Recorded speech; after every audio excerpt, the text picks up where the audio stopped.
કેવી રીતે સમર્થન આપે છે। મને લાગે છે કે આ એવી વસ્તુ છે જે આપણે આપણા દેશમાં પણ કેવી રીતે કરવું તે શીખવું જોઈએ।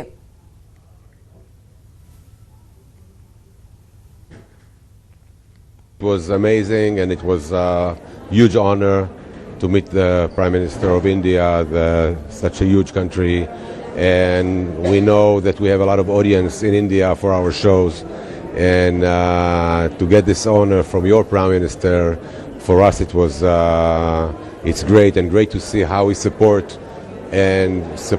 acting and producing and art in your country. I think this is something that we should learn how to do it in our country as well.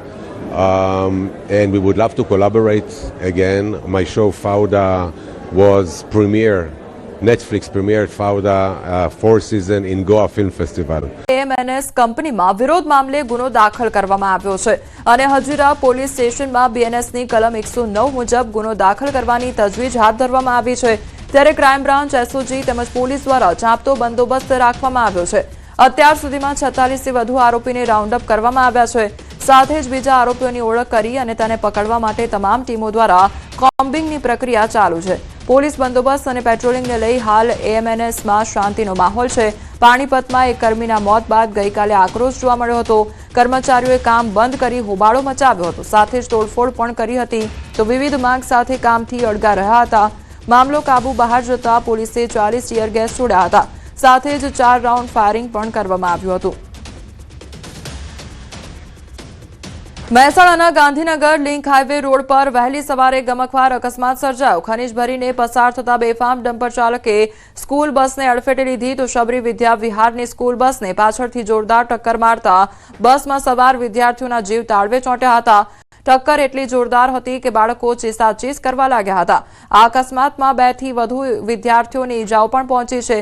ઘટનાની જાણ થતાં જ આસપાસના લોકો દોડી આવ્યા હતા અને ઈજાગ્રસ્ત વિદ્યાર્થીઓને નજીકની હોસ્પિટલમાં ખસેડવામાં આવ્યા હતા। અકસ્માત સર્જી ડમ્પર ચાલક ઘટનાસ્થળેથી ફરાર થઈ ગયો હતો। બનાવની જાણ થતાં જ સ્થાનિક પોલીસે ઘટનાસ્થળે પહોંચી તપાસ હાથ ધરી।